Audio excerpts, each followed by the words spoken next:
most group that learns on Sundays.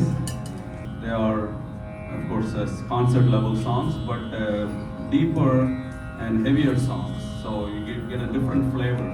The previous group sang what you might call lighter, not light as in light music, but lighter ragas, easier to appreciate, faster raga, brisk presentations.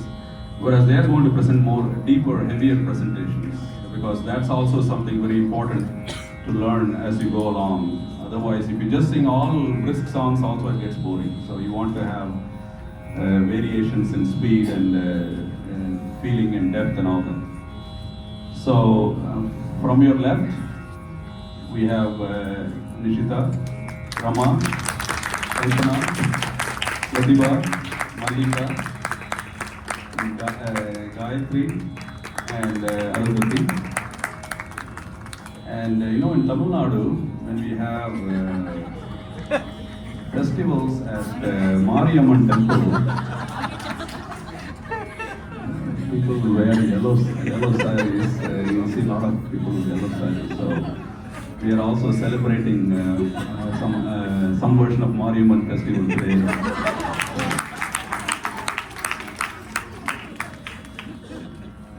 And I see, in fact, even in the previous groups, there were quite a bit of yellow today. So, good choice. Very deep composition of Muthuswami Dikshithar, one of what are called the Navagraha Kirtanas. And all the he has composed songs on all the Navagrahas, 9 Navagrahas. And so they will sing the opening song of that sequence on Surya Murti. And then end with the Purandaradas song in a lighter devotional tune, and which will have a five count cycle to show. So, ladies,